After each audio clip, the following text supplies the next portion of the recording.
18해 전 오늘 2004년 6월 19일에 저는 제 아내와 결혼을 하였습니다. 그래서 오늘이 결혼 18주년 기념일입니다. 그래서 지난 함께 살아왔던 그 세월을 좀 돌아보면서 제가 제 아내에게 썼던 그 연애 편지를 좀 이렇게 살펴봤습니다. 그 중에 하나를 여러분에게 읽어 드릴까요, 말까요?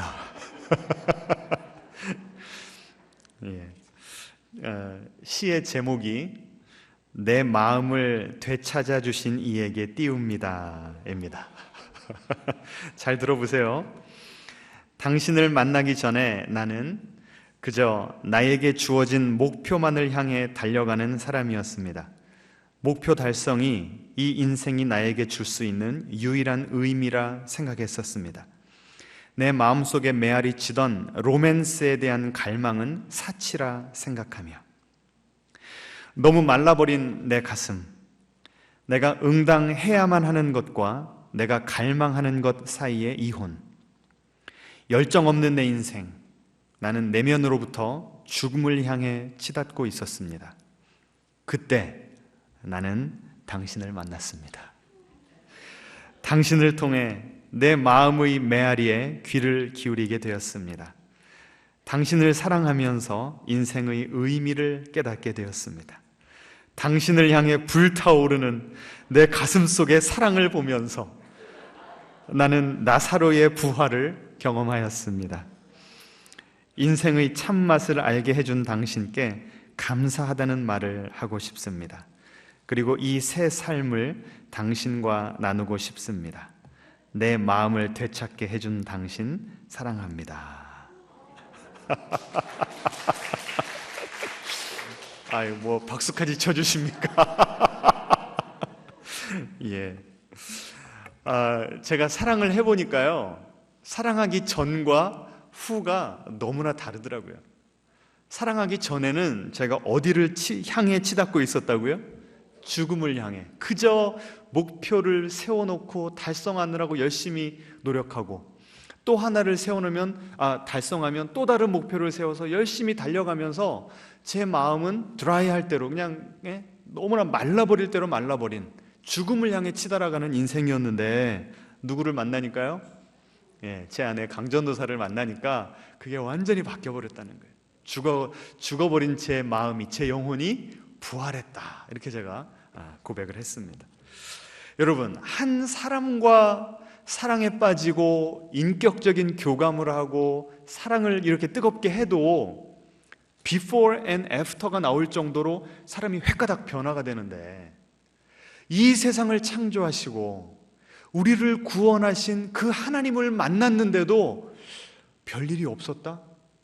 이것은 하나님을 제대로 만난 것입니까? 아니죠.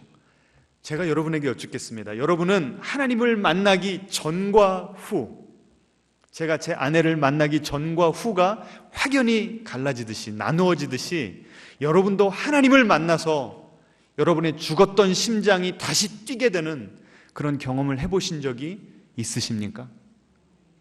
왜 아멘 소리가 적으세요? 오늘 이 본문은요, 예수님을 만나기 전과 후가 얼마나 다른지를 아주 극명한 언어로, 아주 클리어하게, 명확하게 서술하고 있습니다. 오늘 2장 1절을 좀 보시겠습니까? 2장 1절에 이렇게 나오죠. 그는 허물과 죄로 죽었던 너희를 살리셨도다. 이 헬라어 원문을 보시면요, 더 충격적이게 나와 있습니다. 그는 살리셨도다가 싹 빠져 있어요. 그럼 뭐만 남습니까? 너희는 허물과 죄 가운데 죽었다라고 나오는 거예요. 우리가 예수님을 만나기 전에 우리의 실존이 뭐라고요? 죽었다.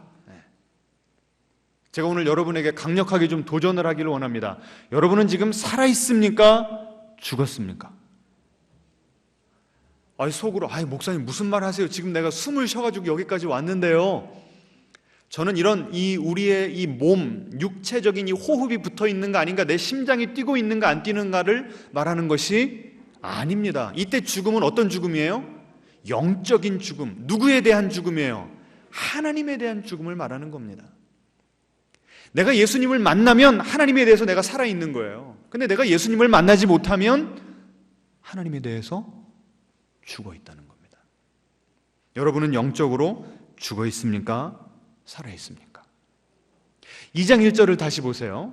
2장 1절을 다시 보시면 허물과 죄로 죽었다. 그 죽음의 원인이 뭐라고 나오죠? 허물과 죄. 죄 때문에 죄가 누구와 누구 사이를 갈랐다? 하나님과 나 사이를 갈라버렸다는 겁니다. 그래서 죄의 결과로 하나님과 내가 분리가 되니까, 생명의 근원이신 하나님으로부터 내가 잘려져 나가니까 난 뭘 경험할 수밖에 없다고요? 죽음을 경험할 수밖에 없다는 겁니다. 그러니까 죄로부터 죽음이 나왔다는 거죠. 그러면 죄라는 것은 무엇인가? 여러분은 보통 상식적으로 죄 그러면 무엇이 떠오릅니까? 누구에게 해를 가하고 거짓말하고 나쁜 짓 하는 것을 죄라고 생각을 하죠. 그런데 기독교에서 말하는 죄는 무엇인가 하면 하나님에 대한 나의 태도입니다. 하나님이 정말 이 세상을 창조하셨다면, 그리고 정말 그분이 예수의 피로 나를 구원하셨다면, 내 인생의 중심에는, 내 마음의 왕좌에는 누가 앉으셔야 맞습니까? 예수님이. 그런데 죄의 본질은 무엇인가? 죄를 영어로 sin, S-I-N 그러죠? 그 가운데 어떤 철자가 들어가 있습니까? I. 죄는 본질이 뭐라고요? 내 인생의 중심에 누가 있는 것? 내가 있는 것. 하나님이 마땅히 차지하셔야 될 그 자리를 하나님을 몰아내고 누가 반역을 저지른 거예요? 누가 쿠데타를 저지른 거예요? 내가. 그래서 그 자리를 내가 꿰차고 앉아있는 그 모습이 바로 죄라고 부르는 것입니다. 이렇게 보면요, 지금까지 우리는 죄 그러면 허랑방탕하게 살고 비도덕적으로 살고 이런 것만 죄라고 생각했는데, 누가복음 15장에 보시면 아버지에게 두 아들이 있었다고 나옵니다. 두 번째 아들은 먼저 아버지의 유산을 받아가지고 해외에 가서 어떻게 썼다고 그래요? 흥청망청 썼다고 그래요. 허랑방탕하게 썼다고 그래요. 그래서 우리는 보통 죄 그러면 둘째 아들만 생각한다고요. 그런데 첫째 아들은 아버지의 품을 떠났습니까? 아니면 아버지의 집에 꼭 달라붙어서 잘 살았습니까? 열심히 일했어요? 딩가딩가 놀았어요? 열심히 일했죠. 누구를 위해서? 누구를 위해서? 그 사건이 있기 전까지는, 둘째 아들이 와가지고 아버지가 잔치를 벌여주기 전까지는 사람들이 다 착각을 했던 겁니다. 저 첫째 아들은 효자다. 저 아들이 저렇게 밤낮으로 밭에 나가서 열심히 땀 흘리고 일하는 게 누구 때문이다? 누구를 위해서? 아버지를 위해서다. 그런데 그 분노하는 모습을 보니까 지금까지 이 첫째 아들은 누구를 위해서 그렇게 열심히 일했던 거예요? 나를 위해서. 내가 이렇게 열심히 일해야 아버지가 나에게 뭘 주실 것이다? 유산을 주실 것이다. 아버지와의 관계가 중요한 것이 아니라 아버지로부터 떨어질 유산이 중요했던 것입니다. 그러니 둘째 아들은 아버지에게 대놓고 반항을 하고 대놓고 가슴에 못을 박고 떠나가 버리면서 허랑방탕하게 사는 죄인의 모습이었고, 첫 번째 아들은 어떤 모습이에요? 너무나 모범적으로. 지금 여기 앉아 계신 대부분의 성도님들이 지금 이 첫 번째 부류에 속하는 성도님들입니다. 겉으로 볼 때 남들이 지적할 만한 죄가 어때요? 예수님을 5년 믿고 10년 믿고 20년 믿으니까 점점점 줄어들어요. 그러니까 내 속으로 착각을 하는 겁니다. 나는 점점점 거룩해지니까 나는 점점 덜 죄인이 되어가는 거구나. 그러니까 예수님의 피 나를 죄악에서 구원해 주시고 하니까 그 감격이 어때요? 점점점 사그라드는 거죠. 옆에서 누가 막 십자가 사랑 때문에 감격해서 울면 아이고 좋은 때다 이러고 만다고요.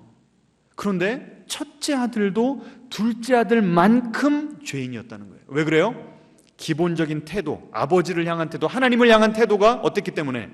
자기중심적이었기 때문에. 하나님을 사랑해서 순종을 하고 하나님을 섬기는 것이 아니라 내가 잘 섬기지 않으면 하나님께서 치실까 봐, 아니면 내가 열심히 하나님을 사랑하고 잘 섬겨야만 내가 열심히 기도하고 있는 그 기도에 응답하실까 봐 신앙생활하는 사람들은 다 죄 가운데 있는 영적인 죽음을 맛보는 사람들이라는 거예요. 여러분, 지금 주님하고 이름을 부르면 제 연애 시절만큼 그 주님을 향해서 심장이 뛰고 있습니까? 그 주님이 너무 좋아가지고 아침에만 일어나면 Good morning, Holy Spirit. 성령님, 밤새 안녕하셨습니까?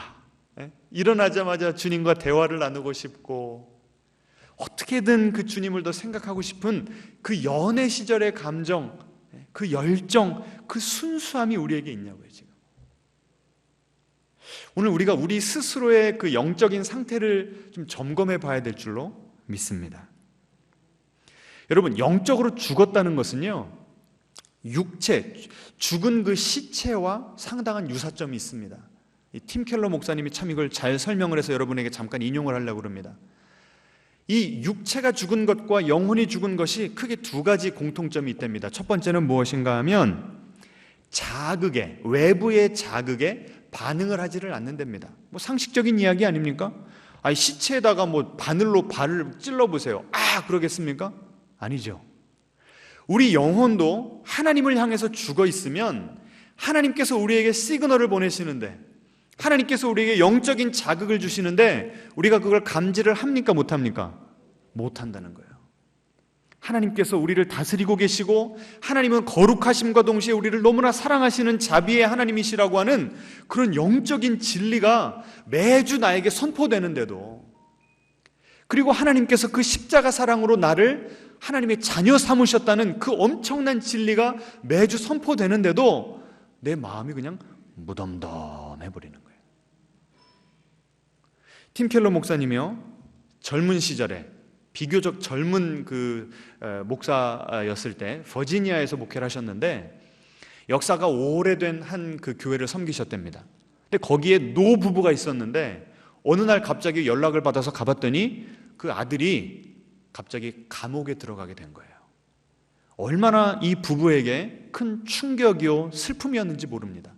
그래서 이 팀 켈러 목사님이 젊은 목회자니까 이런 일을 당해본 적이 없으니까 이 부부를, 노 부부를, 신앙이 아주 돈독하신 이 부부를 어떻게 위로해야 될지를 모르겠더라는 거예요.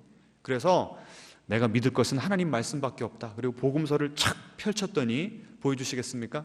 이런 구절이 나왔다고 합니다. 예수님께서 베드로에게 내가 하는 것을 네가 지금은 알지 못하나 이후에는 알리라. 이 구절을 하나를 딱 읽는데요, 이 팀 켈러 목사님의 마음도 그 어두웠던 마음이 갑자기 불이 퍽 하고 켜지는, 이렇게 스위치를 누르는 그런 느낌이 들고, 그 노 부부도 그냥 이 감출 수 없는, 그리고 이겨낼 수 없는 깊은 슬픔 가운데 잠겨있던 이분들이요, 그 말씀 하나를 가지고 살아나는 게 느껴지더랍니다. 예수님이 뭐라고 말씀하셨다고요? 지금 내가 너에게 하는 일을 너는 당장은 이해하지 못한다는 거예요. 하지만 반드시 어느 때가 온다? 이해할 그날이 온다는 겁니다. 그 성경 구절을 읽자마자 이 부부가요, 맞습니다, 맞습니다. 하나님이 정말 이 온 우주 만물을 말씀 하나로 창조하신 그 능력의 하나님이시라고 한다면, 그리고 그 하나님께서 우리의 가정의 인생을 책임져 주시고 내 자녀의 인생을 책임져 주신다고 한다면, 내가 내 자녀에게 일어나는 모든 일을 왜 그런지, 그 이유에 대해서 하나님께서 왜 그 자녀에게 이런 일들을 허락하시는지 내가 이해할 수도 없을 뿐더러 이해할 필요도 없다라고 하는 것이 깨달아지더라는 겁니다. 그래서 이제는 내 자녀를 누구에게 맡길 수 있다고요? 내 하나님께 맡길 수 있다. 그래서 그분들에게요, 그 마음이 그렇게 두렵고 불안하고 무겁고 슬펐던 마음이요, 평안해지는 걸 느꼈답니다. 여러분, 이것이요, 우리가 하나님께 대해서 살아있다는 증거입니다. 하나님께서 말씀의 빛을 비춰주시니까 어둡던 영혼에 어떻게 된 거예요? 환하게 밝혀진 거예요. 나를 잡고 있던 어둠의 세력이 떠나가 버린 거예요.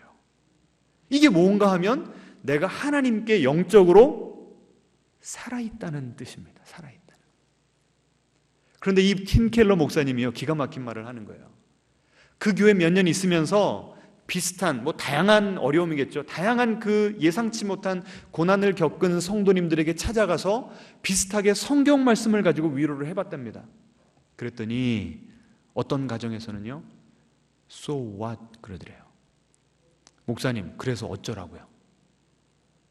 왜 하나님께서 나에게 이런 일들을 허락하시는지 나는 도저히 이해할 수 없습니다. 목사님께서 해주시는 그런 성경 말씀 귀에 안 들어옵니다 라고 이야기를 했다는 거예요.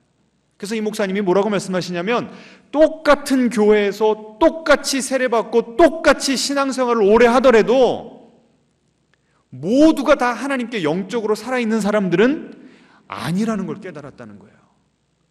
여러분, 제가 다시 여러분에게 여쭙겠습니다. 여러분은 영적으로 살아있는 분입니까? 아니면 영적으로 죽어 있습니까? 두 번째 특징은요, 첫 번째는 영적인 감각이 없다고 그랬잖아요. 외부의 자극에도 반응을 하지 않는다. 시체와 영적으로 죽은 사람의 두 번째 특징은 무엇인가 하면 반응할 능력도 없다는 겁니다. 좀 두 개가 비슷하긴 하죠. 예. 반응할 능력이 없어요.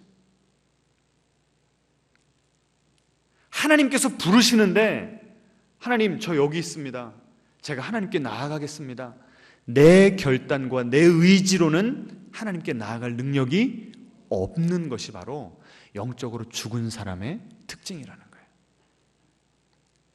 자, 오늘 이 본문에도요, 내가 하나님께 반응을 할 수 없으니까,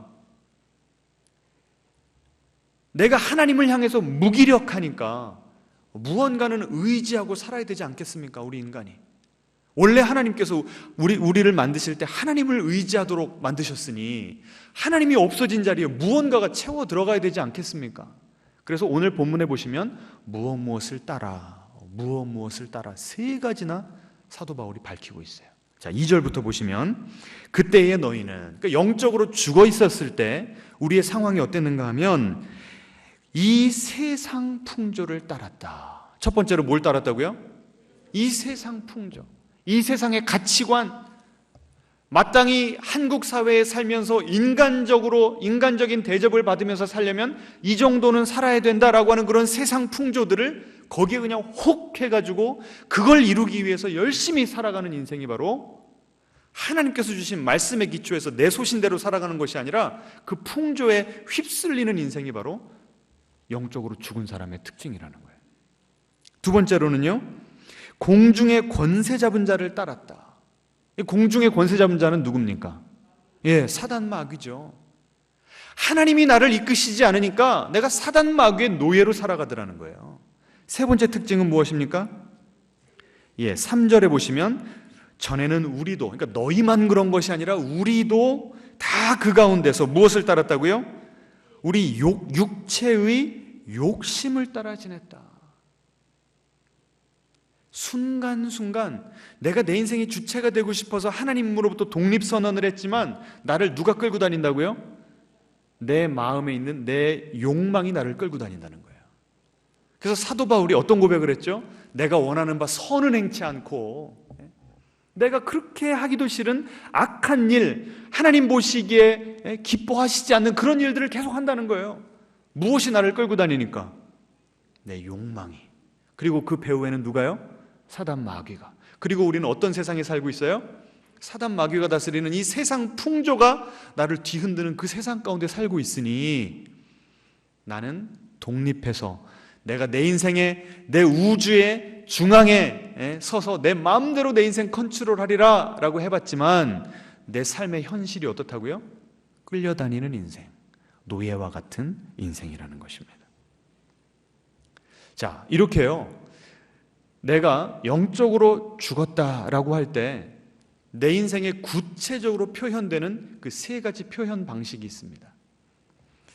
여러분 혹시 속으로, 아니 처음 시작은 그렇게 연애 편지로 잘 시작해놓고 왜 이렇게 무거운 말씀만 하십니까? 라고 하시는데, 여러분 오늘 여기 교회 나오셨죠? 교회는요 영혼의 병원입니다. 앞뒤자로 인사하시기 바랍니다. 교회는 영혼의 병원입니다. 여러분 병원 가면 뭐 하죠? 여러 가지 테스트를 통해서 내 몸에 어디에 무슨 이상이 있는가를 알려주고 치료를 해주는 곳이 병원 아닙니까? 여러분, 병원 가가지고 너무 굿뉴스, 아무렇지도 않습니다, 멀쩡합니다, 암이 있는데, 그러면 의사가 자기 일 제대로 한 겁니까? 아니죠. 제가 오늘 그 총대를 맨 거예요. 그러니까 여러분, 오늘 이 말을 잘 경청하시고 정말 내 영혼을 하나님의 말씀에 비추어서 엑스레이와 CT와 MRI 다 찍으셔가지고 정말 내가 영적으로 살아있는가를 좀 비추어 보시고 점검해 보시기를 바랍니다. 아멘. 그러니까 내가 이렇게 영적으로 죽어 있을 때요, 내가 느껴지는 그 세 가지 삶의 현상들이 있습니다. 표현들이 있어요. 첫 번째는요, 외로움입니다. 외로움. 여러분, 요새 좀 외로우세요?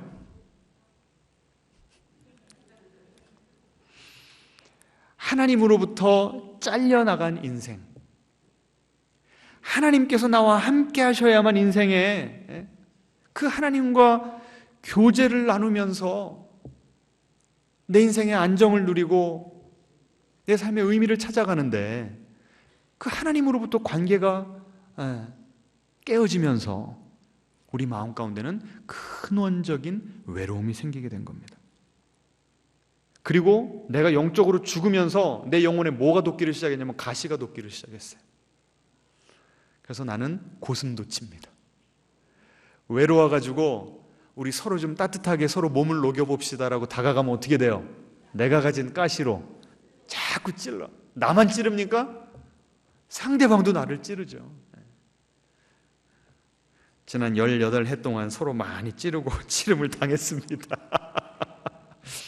인간의 딜레마예요. 정말 외로워가지고 결혼하는데, 여러분, 결혼하니까 외로움이 싹 사라지던가요? 대답을 너무나 적나라하게 하셨는데요. 이 총각 때, 처녀 때는 다 착각을 합니다. 환상을 가지고 있어요. 결혼만 하면 내 이 근본적인 외로움은 다 사라지리라. 근데 결혼을 해본 분들이, 저는 아닙니다. 결혼을 해본 분들이 그 외로움 때문에 많이 힘들어요. 특별히 아무리 사랑하는 인꼬 부부라고 할지라도 둘 중에 한 명은 먼저 갈 수밖에 없는 것이 이 세상의 현실 아닙니까? 이 외로움을 느끼면서 사는 것이 하나님으로부터 단절된 우리 인류 모두의 현실이라는 거예요. 두 번째는요, 두려움입니다. 두려움. 내가 하나님과 연결이 되어 있으면 내 인생을 누가 책임져 주세요? 하나님이 책임져 주시죠. 그런데 내 인생에 동행하시는 그 하나님을 인정하지를 않는다든지, 아니면 내 영적인 감각이 죽어버려서 하나님께서 함께 하시는데도 그거를 내가 감지하지 못한다?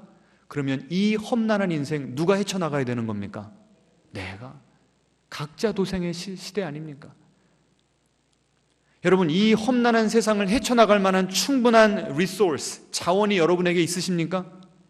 건강, 재물, 여러분을 잘 지탱해 줄 그런 인간 네트워킹 잘 되어 있습니까? 지금 미국에서 막 금리를 확 올려가지고 지금 우리나라부터 지금 막 들썩들썩하고, 스태그플레이션이라고 그러나요? 성장은 없는데 물가만 오르는 이런 지금 계속 흉흉한 소식들만 막 지금 들리고 있지 않습니까? 주가는 폭락하고. 여러분, 걱정되지 않으세요? 도대체 뭘 믿고 여러분 이 세상을 살아가려고 하십니까? 그렇게 불안한 거예요, 살아가는 것이. 뭘 의지해야 되나? 때로는 기도를 해도 하나님이 잘 안 느껴질 때는 어디를 가는 겁니까? 용하다는 점집까지 찾아가고. 게다가요, 이 세상에서 승승장구하는 사람들은 뭐 충분한 물질과 뭐 친구와 세상 사람들이 부러워하는 모든 것을 다 가질 수도 있죠. 하지만 우리 인생은 영원히 사는 것이 아니라 언젠가는 이 세상에서 떠나야 됩니다. 죽음 이후에 내 인생이 보장되어 있다는 확신이 없는데, 이 세상에서 아무리 좋은 것을 누린들 우리가 그것에 대해서 평안함을 누리고 온전히 즐길 수가 있을까요? 세 번째는요, 허무함입니다. 다 연결된 거예요. 허무함. 주님과의 그 교제 안에서 우리의 인생을 만끽할 수가 있고, 또 하나님의 나라를 함께 일구어가는 하나님 나라 일꾼으로서 내가 하루하루 살아가는 것이 내 삶의 이유와 목적이 되어야 되는데, 하나님으로부터 잘려나간 인생이고, 언제 죽을지 모르겠고 사랑하는 사람도 언제 떠나보낼지 모르는 그런 인생이다 보니까 우리는 이제 노세 젊어서 노세, 이걸 좀 더 요새 말로 하면 소확행. 뭐라고 그러죠? 소확행이 뭡니까? 소소하지만 확실한 행복을 누리자. 이걸 영어로는 뭐라고 그래요? YOLO. You 뭐예요? You only live once. 인생 한 번 사는 거 뭐 미래를 대비한다고 청년들 수입의 뭐 80%를 저축해야 된다, 50%를 저축해야 된다, 오늘 아메리카노 이 한 잔 사 먹는 것을 희생해야 밝은 미래가 있다, 뭐 이런 이야기를 들으면 청년들은 더 이상 이게 먹혀들지가 않는다는 거예요. 그저 오늘을 즐기면서 살아라. 언제 죽을지도 모르는데. 근데 여러분, 오늘 그런 소소하고 확실한 행복을 누린다고 한들, 아까도 말씀드렸지만 우리를 기다리고 있는 이 죽음의 문제를 해결하지 못하면 지금 우리가 하는 모든 것들이 다 의미가 없는 거예요. 여러분 동의하십니까? 이건 신앙이 있고 없고의 문제가 아니잖아요.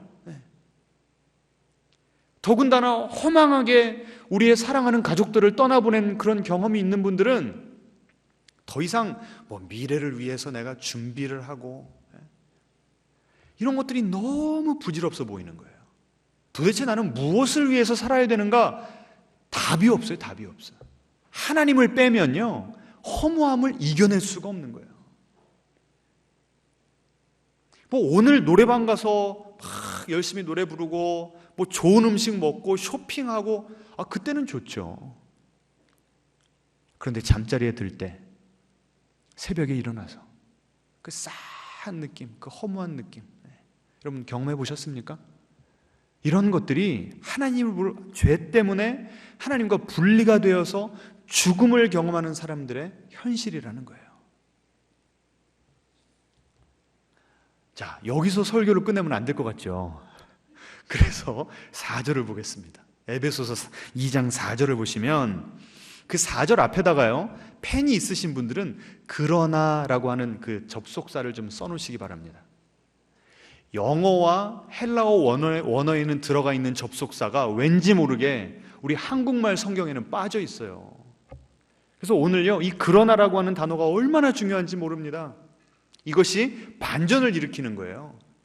우리 삶의 현실에 대해서, 이 암울한 현실에 대해서 쫙 죽음의 골짜기까지 내려갔던 우리를 하나님께서 그러나 하나님이 라고 하면서 반전시키고 우리를 저 하늘 위까지 끌어올려 주시는 것입니다. 그래서 제가 오늘 설교 제목을요, 그러나의 은혜라고 잡아봤습니다. 제목이 뭐라고요? 그러나의 은혜. 앞뒤자로 인사하겠습니다. 우리에게는 그러나의 하나님이 계십니다. 우리를 이렇게 살도록 내버려 두지 않으셨다는 거예요. 마치 제 아내가 제 인생에 점프에 들어와가지고 죽어있는 내 가슴을 다시 뛰게 한 것처럼 나사로의 부활을 경험하게 해주었듯이 하나님께서 예수님을 우리의 인류 역사 가운데 점프해서 들어보내셨습니다. 그 예수님께서 오늘도 여러분의 인생 가운데 점프하여 들어오심을 믿으시기 바랍니다. 우리가 매일매일 죽음을 경험하는 것을 너무나 안타깝게 여기신 하나님께서 4절 보시겠습니까? 그러나 긍휼이 풍성하신 하나님이 우리를 사랑하신 그 크신 사랑을 인하여.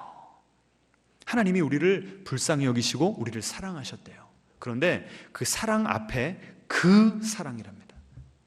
The love. 그냥 아무런 일반적인 사랑이 아니고 그 사랑이라면 그 사랑은 어떤 사랑일까요? 예수님이 십자가에서 보여주신 그 궁극적인 사랑을 말하는 것입니다. 여러분, 우리가 이 허무와 두려움과 외로움을 왜 느낀다고요? 우리의 영혼이 죽어있기 때문에. 그런데 왜 우리의 영혼이 하나님과 단절된 채로 죽었다고요? 우리의 죄 때문에. 여러분, 논리가 이해가 되시죠? 그런데 그 죄의 문제를 누가 해결해 주셨다고요? 예수님께서 나는 하나님 당신이 싫습니다. 나는 당신이 필요 없습니다. 내 인생 내 마음대로 살아보겠습니다. 우주적인 반역죄, 쿠데타의 죄를 진 우리의 죄를 예수님께서 대신 십자가에 지시고 돌아가심으로 우리가 하나님과 화해될 수 있는 다리를 놓아주신, 이것이 바로 예수님의 은혜인 줄 믿으시기 바랍니다. 다음 주에 이것에 대해서는 좀 더 자세하게 살펴보도록 하겠습니다. 그 예수님의 은혜 때문에 우리는 이제 죽음에서 생명으로 옮겨간 것입니다. 5절 보시겠습니다.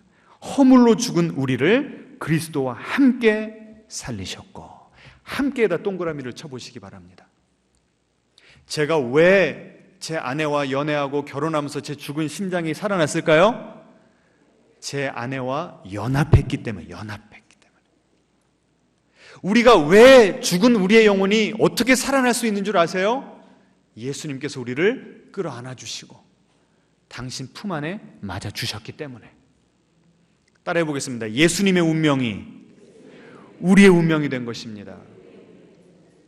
예수님이 십자가에서 달려 돌아가실 때 우리의 죄성도 같이 죽었습니다. 아멘. 예수님께서 죽은 자 가운데 부활하실 때 우리도 영적으로 죽어있던 우리의 영혼이 부활하는 놀라운 역사가 이루어진 것입니다. 여러분, 죽은 사람이 스스로 살아날 수 있습니까? 아니에요. 예수님도 어떻게 부활한 줄 아세요? 로마서에 보시면 성령님을 보내셔서 처음 천지를 창조하실 때 흑암과 공허와 혼돈 가운데 있는 세상을 그 위에 누가 운행하셨어요? 성령님께서 운행하시다가 하나님께서 빛이 있으라 라고 했더니 성령님께서 그 말씀을 현실로 이루어내셔서 창조하셨듯이 예수님께서 우리의 죄를 대신 지시고 돌아가신 그 육체 가운데 계실 때 하나님께서 성령님을 보내시고 생기를 부어주심으로 그 죽은 육체를, 예수님의 죽은 육체를 부활하게 하신 분이 바로 성령님이십니다. 우리가 그 예수님과 연합되어 있기 때문에 하나님께서 오늘도 우리에게 그 성령님을 보내주시는 거예요. 흑암 가운데, 허무 가운데, 외로움 가운데, 두려움 가운데 살고 있는 우리에게 성령님을 보내주셔서 우리 죽은 영을 살려내시는 줄 믿으시기 바랍니다. 내가 그 부활을 경험하기 위해서 한 일은 아무것도 없어요. 오직 나는 주님께 내 몸을 맡겨드리는 것밖에 없습니다. 그리고 주님께서 나를 살리실 때 주님 감사합니다, 주님께 감격하여서 눈물로 기도를 드리고 찬양을 드리는 것밖에 우리는 할 수 있는 것이 아무것도 없는 것입니다. 여러분, 지금 이 부활한 현실, 우리 영혼이 살아있는 그 현실을 여러분 지금 누리고 계십니까? 왜 대답이 없으세요? 이 현실을 누리고 계세요? 저는 요새 그 금요일날 그 전도특공대와도 교제를 나누고 같이 훈련을 하고 있고, 또 제자 훈련도 목요일날 아침과 저녁 두 타임으로 나눠서 하고 있는데요, 너무너무 좋습니다. 지금 이분들이요 매주마다 그 시간을 기다리셔가지고 그렇게 바쁘고 피곤한 일상 가운데 그 시간을 기대하고 고대하고 계세요. 왜요? 그때 되면 누구를 만나니까? 이미 평소에 동행하시는 그 하나님을 함께 훈련받고 함께 기도할 때에 더 진하게 만나니까. 그 힘든 인생 가운데서도요 살아있는 하나님을 내가 경험하니까요, 우리가 함께 만나기 전에는 나를 짓누르고 있던 문제들이 있었는데 함께 만나서 하나님의 말씀을 나누고 교제를 나누고 찬양과 기도를 하니까 그 문제보다 더 크신 누구를 만나는 거예요? 하나님을 만나는 거예요. 내 마음 가운데 있던 두려움이 그 하나님의 크고 광대하심을 경험할 때 그 두려움이 스르르르 눈 녹듯 녹아버리는 거예요. 이 세상에 나 혼자라고 생각했었는데, 내 배우자도 나를 이해해 주지 못하고 정말 나는 외롭다고 생각했는데, 조용히 고요한 가운데 기도하면 하나님께서 음성을 들려주시는 거예요. 내가 너와 함께한다. 두려워하지 말아라. 여러분, 그런 음성 들어보셨습니까? 최근에도 그렇게 하나님의 음성을 들으시면서 주님과 동행하고 계십니까? 여러분, 이게 얼마나 좋은지 그 훈련생들에게 한번 좀 물어보시기 바랍니다. 이 목사의 말이 안 믿어지면 얼마나 좋은지 몰라요. 이것이 바로 하나님께 영적으로 살아있는 사람들이 누리는 영적인 현실이에요. 오늘 제가 여러분에게 다시 한번 여쭙겠습니다. 여러분은 하나님에 대해서 살아있습니까? 죽었습니까? 우리들 가운데는 이미 그 놀라운 영적인 축복을 누리고 계신 분들이 있을 줄 압니다. 여러분, 이따가 기도하실 때 감사 기도를 드리십시오. 그리고 여러분 혼자만 이런 축복을 누리면 되겠습니까? 안 되겠습니까? 안 되죠. 나를 살리신, 내 인생의 점프에 들어오신 그 예수님을 많은 이들에게 알리는 전도자의 사명을 감당하게 되시기를 축원합니다. 만약에 오늘 지금 이 설교를 들으시면서 정말 나도 그 하나님의 은혜가 너무나 궁금합니다. 나도 그런 영적인 실체를 좀 경험해보고 싶습니다. 내가 너무나 외롭고 너무나 허무한데, 너무나 두려운데 정말 나는 그 주님을 만나고 싶습니다. 여러분, 그러신 분들은요, 오늘 마음을 활짝 여시기 바랍니다. 주님께서 이미 우리와 함께 하십니다. 그리고 마지막으로, 원래 지금 이 에베소서 2장 1절부터 3절까지는 예수님을 만나기 전에 우리의 상태를 묘사해 놓은 것입니다. 그래서 시제가 다 뭐냐면 과거형이에요. 그런데 혹시 우리 가운데 한때는 하나님과 이런 뜨거운 만남 때문에 내 심장이 뛰었고 하나님이 나와 동행하시는 것 때문에 하루하루가 행복했고 힘이 났었는데 그 영적인 축복이 아련한 과거인 사람들이 있다고 한다면, 성도님들이 계시다고 한다면 오늘 다시 그 은혜를 갈망하시기를 바랍니다. 요한계시록 3장에 보시면 이런 구절이 나옵니다. 예수님이 그 사대 교회를 책망하시면서 이렇게 말씀하세요. 내가 너희의 행위를 아노니 내가 살았다 하는 이름은 가졌으나 실상은 뭐라고요? 죽은 자로다. 너는 일깨어 그 남은 바 죽게 된 것을 굳건하게 하라. 아직도 하나님께서 우리에게 베푸실 은혜가 남아있을 때 그 은혜를 부여잡으라는 것입니다. 하나님과 누리는 그 축복이 과거형인 분들 오늘 좀 뜨겁게 기도하시게 되기를, 그래서 그 영적인 축복을 다시 경험하게 되시기를, 하나님이 여러분의 마음을 재창조해 주시는 놀라운 기적을 새롭게 경험하게 되시기를 주님의 이름으로 축원합니다. 찬양하겠습니다.